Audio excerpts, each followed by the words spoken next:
Operations.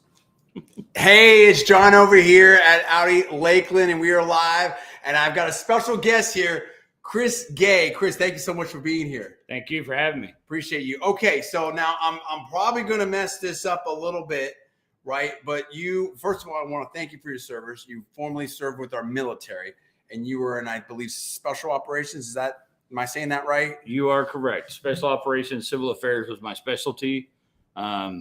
25 years in the military, and over half of that in special operations. So that's amazing. I want to thank you for your service. And your code name was Ranger? Nickname. Sorry, nickname. So tell me, walk me through that. I mean, that's an entire career, obviously, right there. How did you get into the military? Why did you want to do that? And how did you evolve into special operations? Actually fairly simple. 18 years old, trying to figure out what I wanted to be when I grew up, joined the Army. I intended on doing it for like 3 years, and it kind of blossomed and became a career. When the war started in 2001, when everything went down, I joined special operations and spent the next 14 years overseas, pretty much. That's amazing. That's amazing. Thank you. I mean, what a crazy time. And are you allowed? I don't want to misspeak and just correct me anytime. Are you allowed to say? Not exact, but like just general areas. I mean, let me phrase that a different way. Like, how much of the world have you seen? Pretty much a lot of it. Everywhere except for Southeast Asia.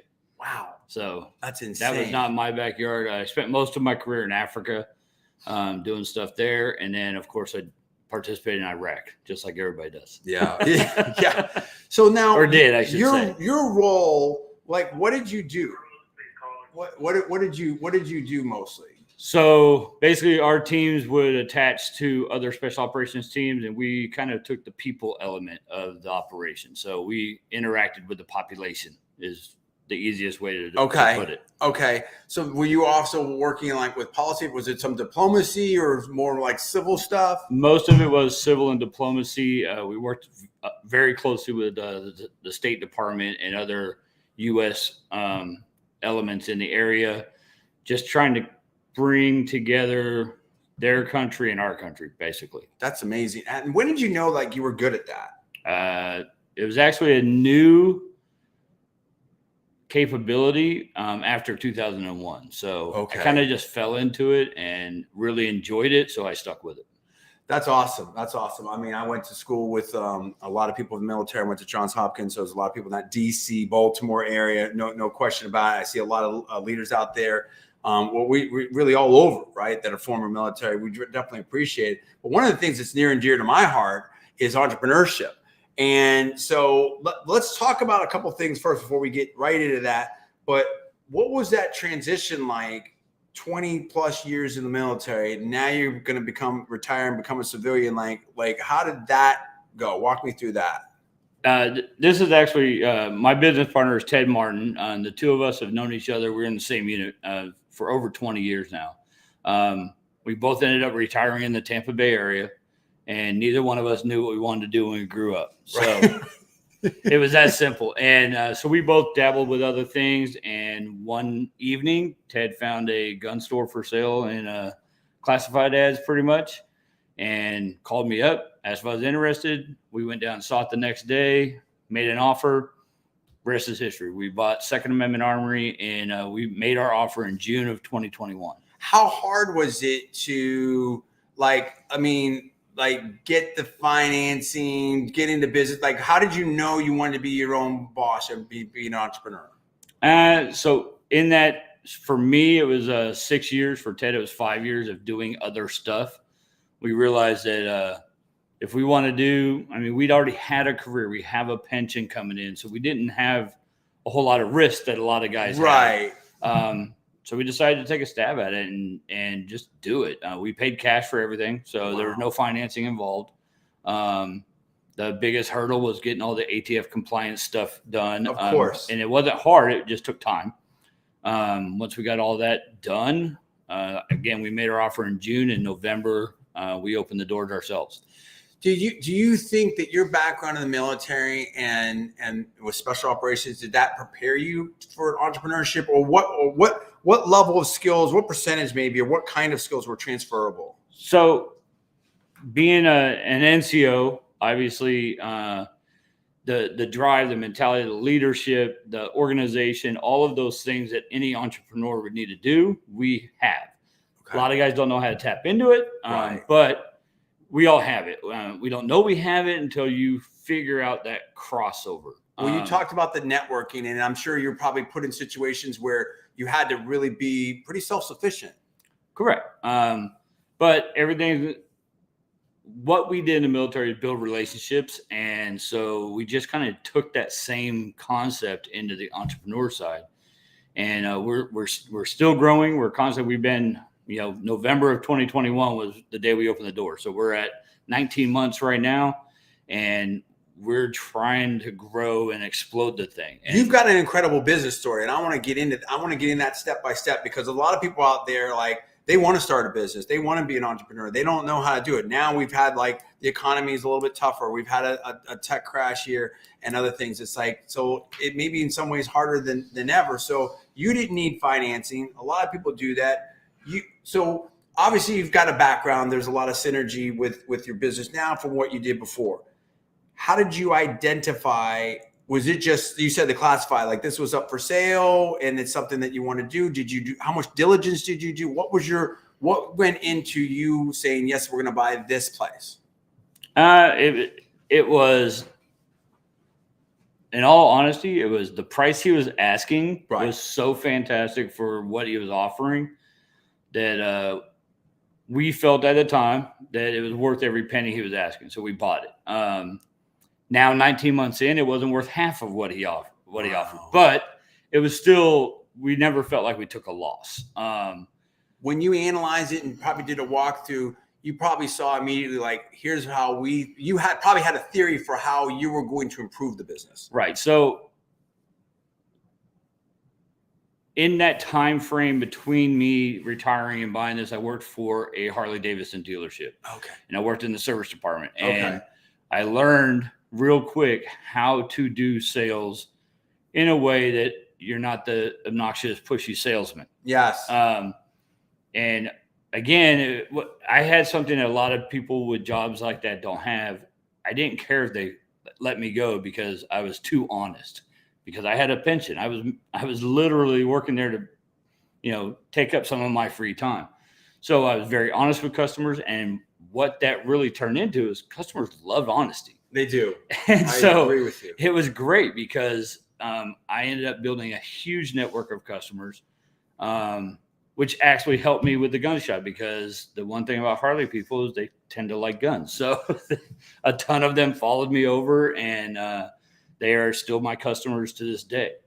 But again, it was all based on building that relationship and solving their problem. At the end of the day, sales is problem solving. Right. So identify the customer's problem, help them solve it. That's it. So, okay. So you open up the store with your partner, Ted, and you talk about a very rapid expansion. Like, how did that go? What does that ramp up look like?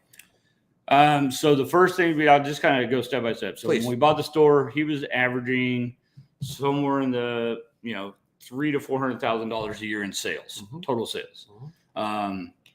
We bought it. We did some organizing right off the bat, but we didn't want to lock the doors going into the holidays, and we were, mid-November. Yeah. So we just kind of tidied up and ordered all the furniture and wall coverings and everything we're going to need to remodel. Okay. But we waited until that following February to lock the doors. Okay. We locked the doors for 8 days and gave the store a complete facelift. It is very state-of-the-art and pleasant to come in. It's still a small store, but it's just very appealing now. And then we, as we sold things, we kept pumping up inventory. Ted and I didn't take our first paycheck until the following September. Okay. So all about growth. It was all about putting it back into the business, getting the business to grow. Again, our bills and our groceries were paid for every day before we came to work. So we had some kind of something that not everyone has. Now, this is in Brandon, Florida. Yep, we're in Brandon, Florida at 764 West Lumsden Road in the La Viva Shopping Center. Again, it's a small-time shop. Where our advantage is, one, we take better care of our customers than all of our competitors. And the other thing is we don't have to have the gigantic price jumps, because at the end of the day, we're doing it because we wanted something for us, and it wasn't so much to get rich. So we keep our prices fair. You've got affinity for the business. Correct.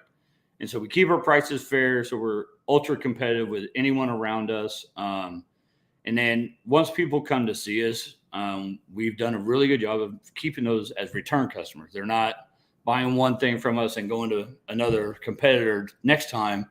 Most of them have gone to another competitor, got rubbed the wrong way in some way, shape, or form, and then they came to us, and we'll bend over backwards to earn their business. So that's what I wanted to understand from you, like looking at the business analysis here. And I have to confess that I'm not an expert by any stretch in this space. I mean, I grew up in Western Pennsylvania. You could get your hunting license when you were 10. We had a farm. I was on the riflery team for a little bit in high school, but really, it's not like nowhere even. My knowledge is just infinitesimal, right? How does this business work? Where are the pain points for consumers? Like why would someone go to you versus competitor X? Or how do you think you can improve the customer experience? What's your competitive advantage? So what we do to edge out our competition is, and I don't want to give away all my secrets here. Oh, fair enough. Or what's your approach? But our approach is to find, and again, I talked about it before, solving their problem. I've been to hundreds of gun shops throughout my life, and they will all sell you a gun, whichever gun you ask for, or whichever accessory, or whatever you're asking for. They'll sell it to you. But very seldom do they take the time to figure out what problem you're trying to solve. For instance, a customer comes in, the first question me and my staff ask is, what are you trying to do?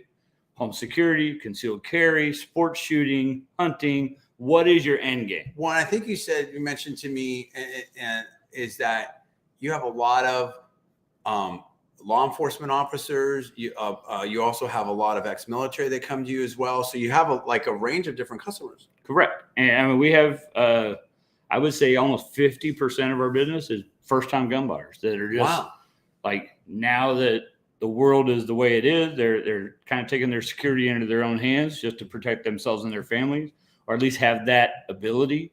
And so people don't typically know what they don't know. I did not know everything about guns and ammo when I bought a store. I knew everything about military guns and ammo when I bought a store. Yeah, obviously extremely different, right? I had a whole lot of learning. So did Ted. We spent hours on the internet learning stuff that we didn't know. Just trying to get our head wrapped around it. We have a lot of our customers educate us. So it's a constant learning process anyways. How much does that world change? It depends on which angle you're looking from. So basically firearms are firearms. It doesn't change. However, new technology comes out with new things, new capabilities. The biggest improvement over the last 10 years, I would say, is the concealed carry process or capability, because 10 years ago, a decent concealed carry weapon only held like 6 rounds and stayed small enough to carry and have a caliber high enough to actually stop a threat. Whereas about roughly 10 years ago, a whole new line came out because of technology improvements, to where now we're having our top 4 sellers is SIG P365, the Glock 43X, the Springfield Hellcat, and the Smith & Wesson EZ. Those 4 guns are now no bigger than a modern cell phone, and they hold 10 rounds. See, I don't know any of those. Yeah. That's pretty. So that's a huge improvement over what we dealt with for the 40 years before that, where if you want something that big, you only got 4, maybe 6 rounds in it. And so having that capability to hold 10 rounds in a semi-automatic and a nice small concealable package was a huge improvement in the industry. So I'm assuming, and you mentioned it before, that there's probably like a ton of compliance with all of this stuff and whatnot. So as long as you're following state or local, state and federal laws, you're straight. So for instance, I'm in Hillsborough County. Hillsborough County has a 5-day hold for any purchase of a firearm over the age of 21. Okay. For any firearm. if you do not have a concealed carry license. So if you have the license, you get a waiver for the 5-day hold. And that applies to everyone in the state, or in Hillsborough County, I should say. Florida state law is 3 days, but in the Florida Constitution, it gave every county the ability to add to it. And so Hillsborough County is a 5 days. And we explain that to our customers right from the get-go so that they're not blown away from it at the end of the transaction. Sure. It just is what it is. But we're big proponents on the concealed carry license. Like, go take the class. Even if you don't ever apply for your license, it's 2.5 hours of learning the laws of Florida. Right, very important. So that's a huge piece. Take the class, learn the laws, and if you go get your license, a couple of benefits is now you can travel to other states and you have reciprocity. You don't have to wait 5 days to take your product home.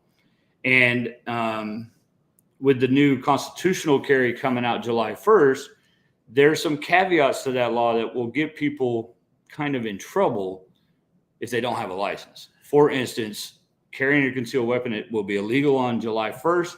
However, once you get it in your vehicle, you have to remove the weapon from your person. Otherwise, you're breaking the law.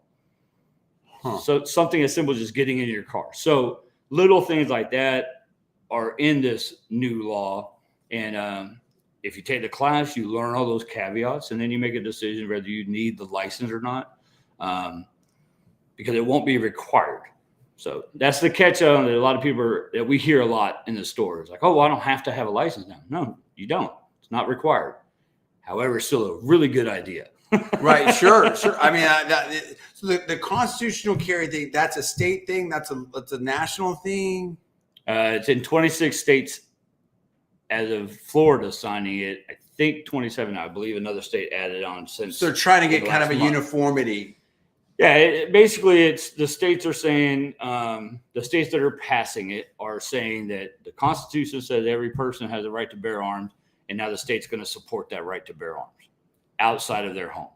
Okay. So now it sounds like from what you were seeing, maybe, and I don't want to presume here, that you're also in, have like training and education, those kind of efforts. We do. So we're a full-fledged shop. So we do buy, we sell, we trade.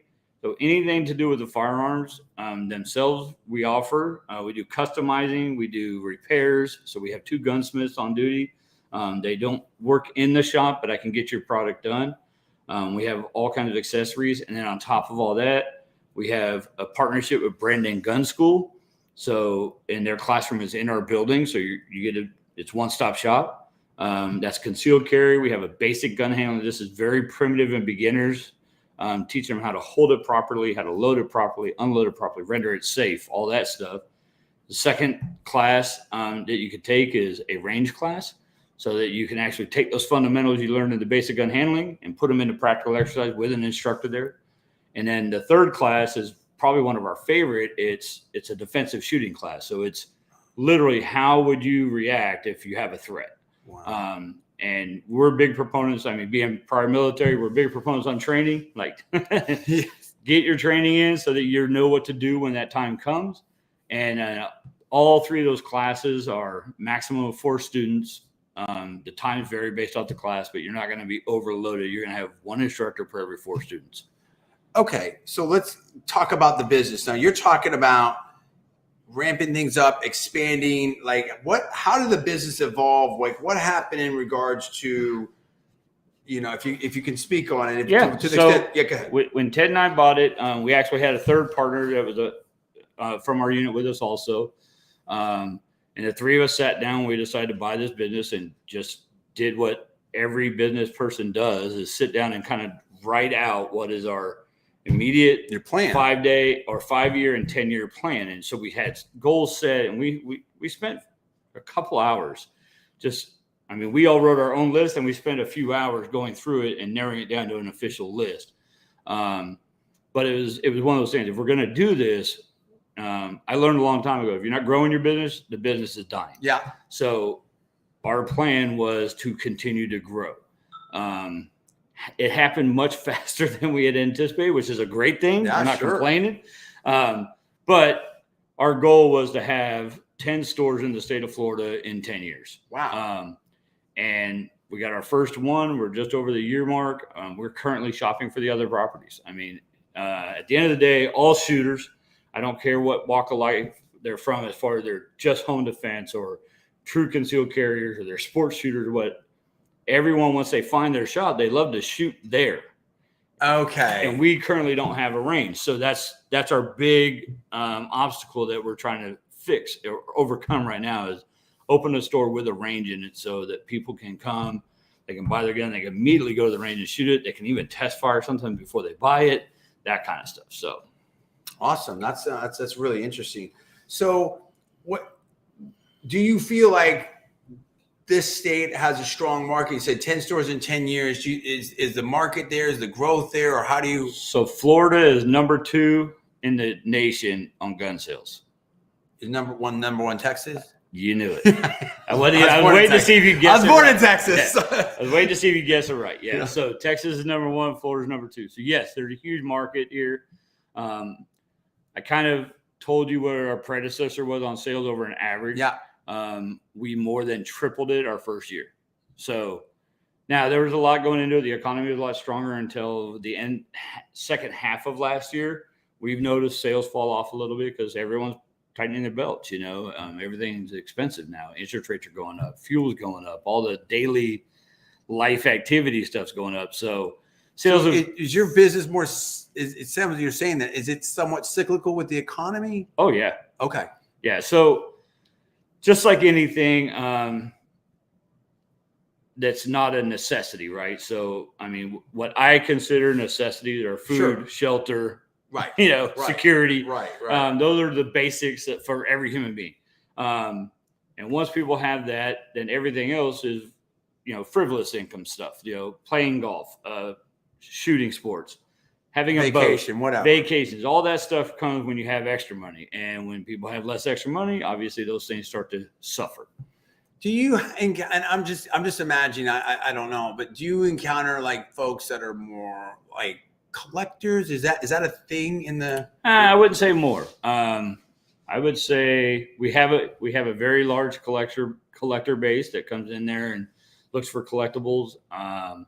We have I know that's the thing in like cars and watches. Yeah. And it is with guns. I mean, we have people come in all the time looking for some very old stuff, and because we do buying and trading, we end up with some old stuff every once in a while. Mm-hmm. And then there's the enthusiasts who just love shooting and love the new look of a gun that came out, so they come and buy them. And then, like I said, I would say almost 50% of our business is just people just like, the world's a little crazy, and I just want to have my protection at home. Wow. So okay, so you're growing, you're expanding, you started the business.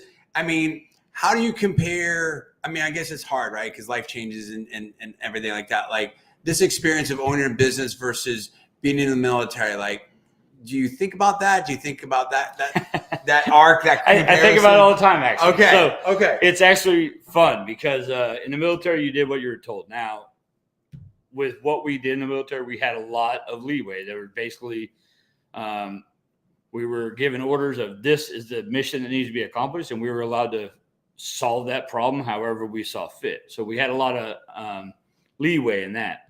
And then I worked at a Harley Davidson dealership. Because I took care of my customers as a priority, I got away with a lot more than most others. I was able to kind of take care of the customers no matter what. Right. And I was given a lot of flexibility that not everyone was afforded. So I really never had it bad. However, I have it great now because my father actually worked for us for about 4 months when he was here helping out. And we'd come up with an idea. He goes, "Oh, we can't do that." I was like, "Actually, I can do whatever I want. It's mine." So it is kind of, it's interesting, right? At the end of the day, our customers drive what we do. So, okay. If we don't do anything, how have the customers changed and evolved? You said 50% of the people are sort of new into this. Like, are you seeing that shift, that change? I don't see a shift in it. Okay. It's been pretty steady. So, so realistically, I mean, people that so there's populations. There's a certain population. They know where every gun store is in the world. Wow. And they go visit them. Okay. And they look for those, unicorns that they're looking for, or whatever. So we definitely have that population. And then we have the people that are like, man, I just moved in the area and I'm looking for the local gun shop. So they Google it. Huh. Okay. We get found a lot of that. And then we have our word of mouth. So again, we had a phenomenal first year. And so the word of mouth is helping a lot because we go above and beyond and try to make sure our customers just love us and come back. Well, what that's doing for us is they're telling their friends, and that's huge. So, just taking care of everyone's needs the best way we know how. Mm-hmm. But at the end of the day, how we grow the business is going to be based off our customers. Our customers are screaming they love us so much. Like, we just want to shoot at your range. Okay, well, we got to get one. Okay. You see what I'm saying? So you've got a loyal customer base. We have a very loyal customer base, and it continues to grow. And you think that's because of you and your partner and the customer service? Like, how are you? I guess I get back to the differentiation. It sounds like it's really that personal connection and maybe your experience. And again, I don't have a past business that I own to compare it to. However, it has to be that our customers are loyal to us because they keep coming back. We haven't had anyone that's had anything negative to say. We've had a review or two that was less than 5 stars. Sure. One of them didn't say anything. He just put 1 star. And then one of them was, it was a miscommunication. And when we contacted him, myself and Ted tried to contact him and try to rectify the problem, it never returned the call. So but other than that, it's 5 stars across the board. It's just people love coming to hang out with us. And we don't treat anyone as a customer. We treat everyone as a friend, family, and we just enjoy talking to everyone. Well, you're definitely very engaging. And I know, obviously, well, first of all, we want to thank you here at Audi Lakeland for being a customer. We appreciate that. Yep, and you and your wife are really, really kind and nice. And I felt like your story was really fascinating. I'll be honest, I don't know much about your world either way, but first of all, we appreciate our veterans and very much so. And we appreciate your service. And I love the entrepreneurship journey.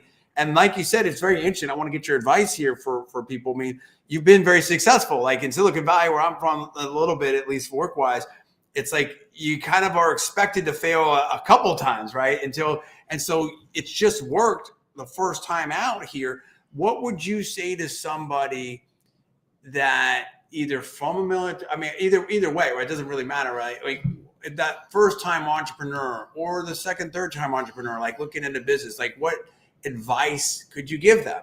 So again, we didn't plan on opening a gun store. The gun store was something that Ted and I were like, oh, we know enough about guns. An opportunity popped up. You want to be in business. Up, we didn't pass it. So there's that. However, our growth and our awesome turnover in the last year, there's only one thing I can advise, and that's, listen to your customers. All business people out there have heard the old saying, the customer's always right. And that's 100% not true. Everyone that's on the business knows that's not true. Yeah, right. However, what the customer is looking for is true. So if the customer is looking for you to solve their problem, in my experience, if you help them solve their problem, most people will even pay more to get their problem solved by great people. Maybe I can refine that statement. I don't even see if you agree with what you're saying. Maybe the customer in any specific instance isn't right, but the market is right. Correct. Okay. Right. So you got to listen to your customers and you got to pay attention. We have been all over the map on what we stock up on inventory. And I'll give an example. So we'll go 3 weeks where everything we sell is a small caliber, 9mm concealed carry gun.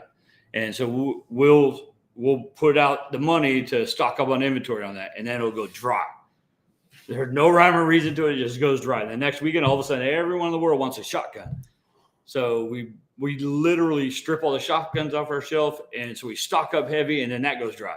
So trying to stay ahead of exactly the specific product they're looking for is almost impossible. How much I mean, I know there's lots of fishing, obviously, in Florida. How much hunting is going on in Florida? So Not a lot. Most of our hunters hunt up in Georgia and North Carolina. They go in the mountains. We do have hunters here. Hogs are a big thing in Florida, and there are some deer. I personally am not a hunter, so I don't know all the details on it, but the majority of the hunters that shop in our store, they hunt out of state. So going back to what you just said before, like how do you get a gauge? How do you, is there cyclicality with the products? Like how do you get a gauge with that? And are you able to do like in the auto space, like the the Toyota model of the just in time supply chain stuff and inventory management? Like it sounds like that's a big part of your business. It is. So the first thing I did, so when we took on this business model, we kind of divvied up the responsibilities between Ted and I. was overall in charge. So okay, he deals with the money side of the house, and I deal with the inventory side of the house. And the first thing I did right out of the gate is I engaged with as many suppliers as I could and built relationships with them. So I literally have over 30 suppliers that will find me whatever I need at any time, and maintain those relationships over time. So that what we try to do is we keep a good variety of everything on the market in the store. Do you have, so how much like is that a problem with the inventory exposure? Is there any way to minimize that? I guess maybe sounds difficult. No, I mean, so what we have learned from our customers is if you don't have some variety, then you're not going to win them over. That's right? a problem. Because not everyone wants a Glock. Whatever. Not everyone wants a SIG, right? So having some variety has been very good to us. How deep on that variety we go is where we took in, now that we've been in business 19 months, we analyze it every month and say, hey, these are the things we need to keep more of. And these it's good to have one of. So we have great variety in all flavors. So from bolt action, lever action, shotguns, modern sporting rifles, revolvers, large caliber, small caliber pistols. We kind of have a variety of everything.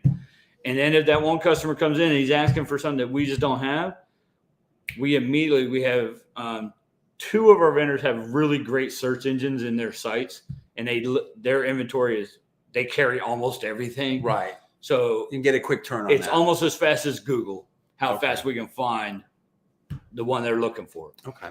And then I have, again, 30 vendors. So if that one vendor doesn't have it in stock right now, one of my 30 probably does.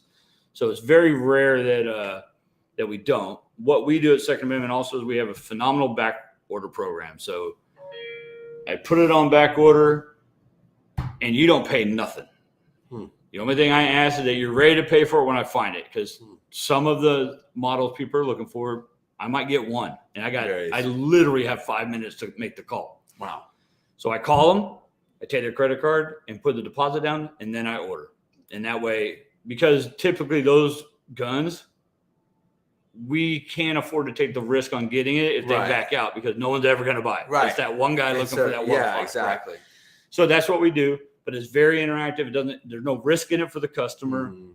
And I will call you as soon as I find it. And then I literally shop that list every single day. What's the risk in the business?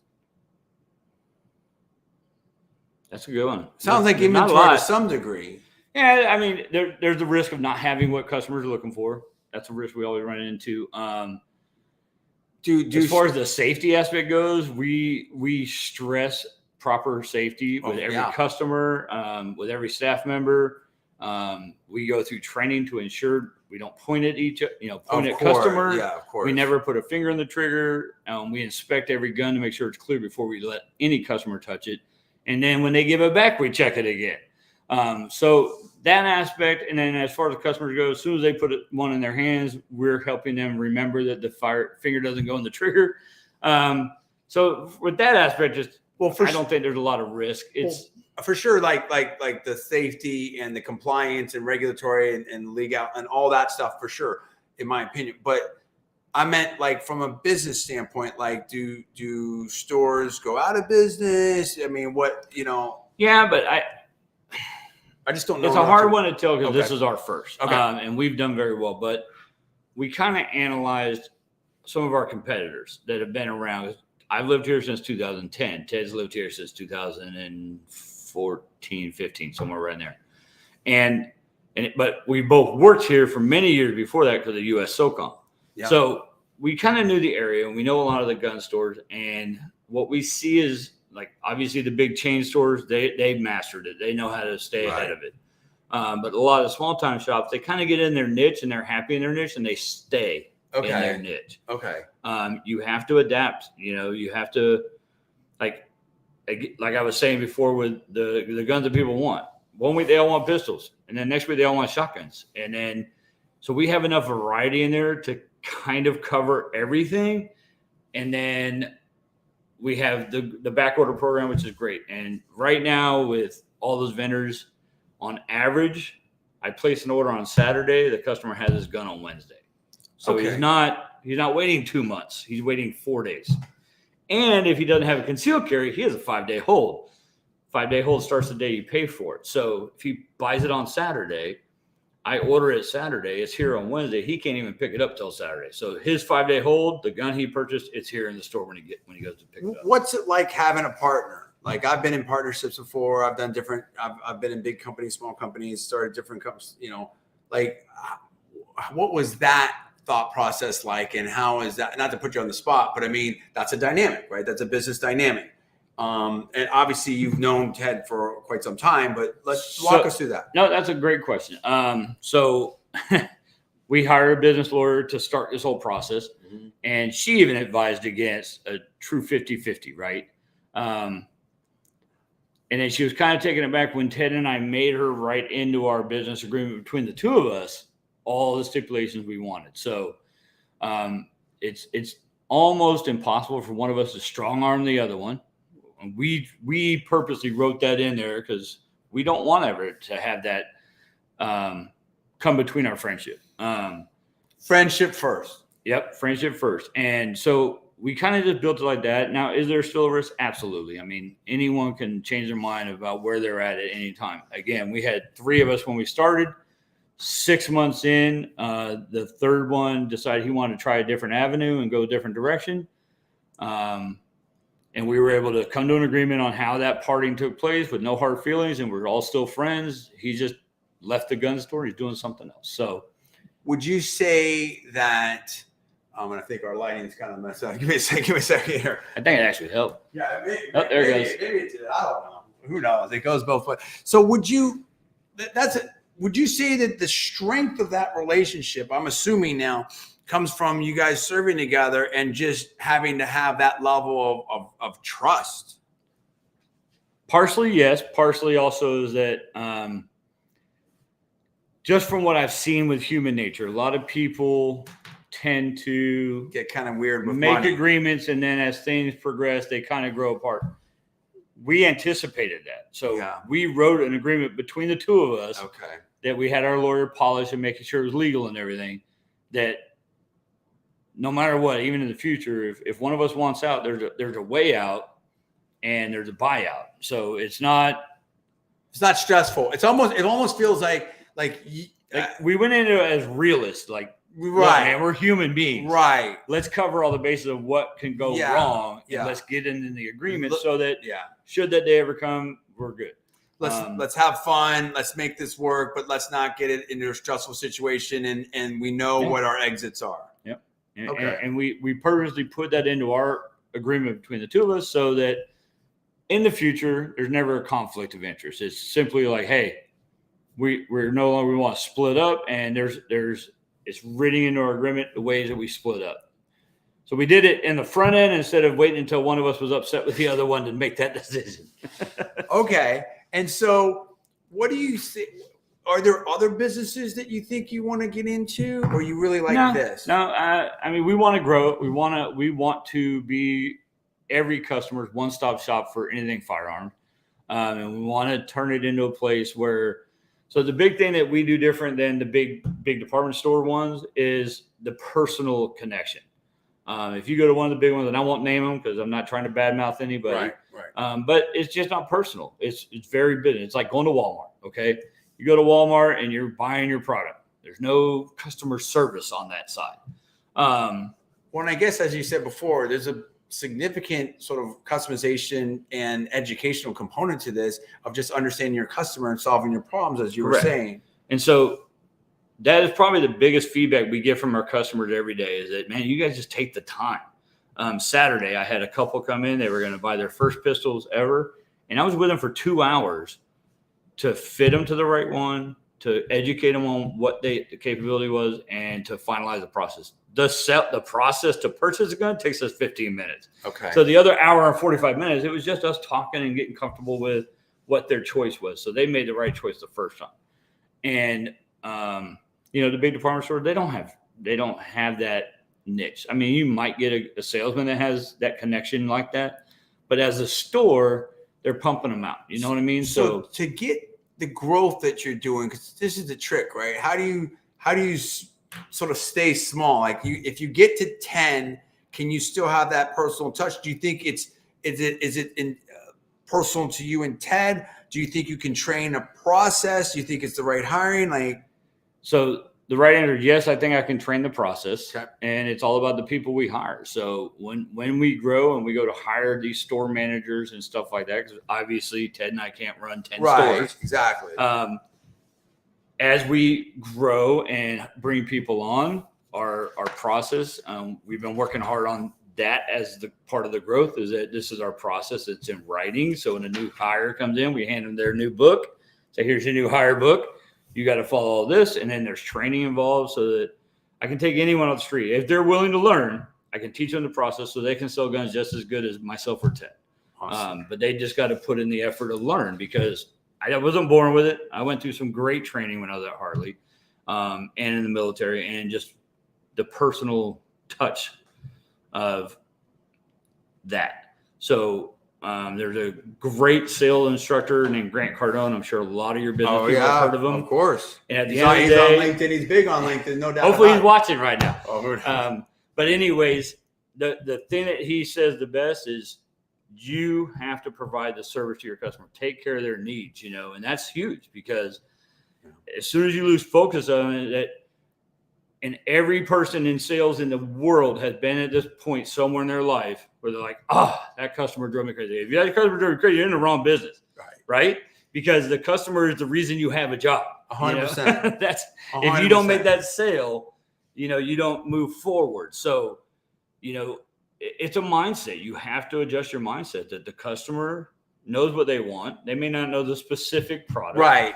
But they know they're looking for that product. And now you can educate them and help them find the right one that matches them.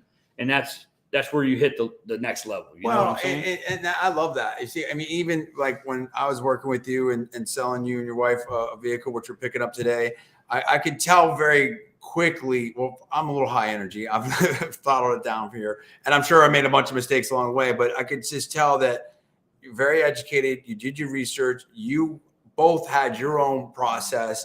And I try to give you space to have that conversation and then be available to answer any questions and stuff, and, do my job and everything like that. But as you're saying, you have to adjust to the customer. Yeah, that's a great point. So you cannot approach any customer as a cookie cutter approach. Right. Exactly. It's just impossible. Right. And you can have two sisters come in, and they will be different. Yeah. So you have to have that conversation. You have to find out what they're looking for, and then adjust how you're going to, work with them from that. It can't be rigid. It has to be fluid, and you got to be able to, if they're one who wants you to tell them what to buy, then that's how you go. Right. Yeah. If they're the ones who, they know this everything exactly already, and right. they know it already, then that's how you adjust. And you shoot yourself in the foot if you try to go with a cookie cutter approach. Right. Like, okay, that's great, but don't but. Right. If they know and they wrote it all down, they know exactly what they want.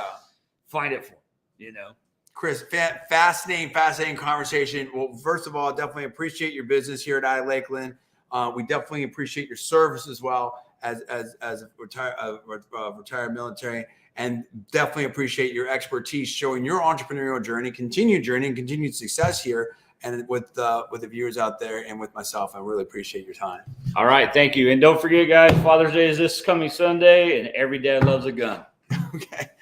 Well, we appreciate everyone out there. For Chris, I'm John, everyone here at Audi Lakeland. Thanks so much for watching. We'll see you next time.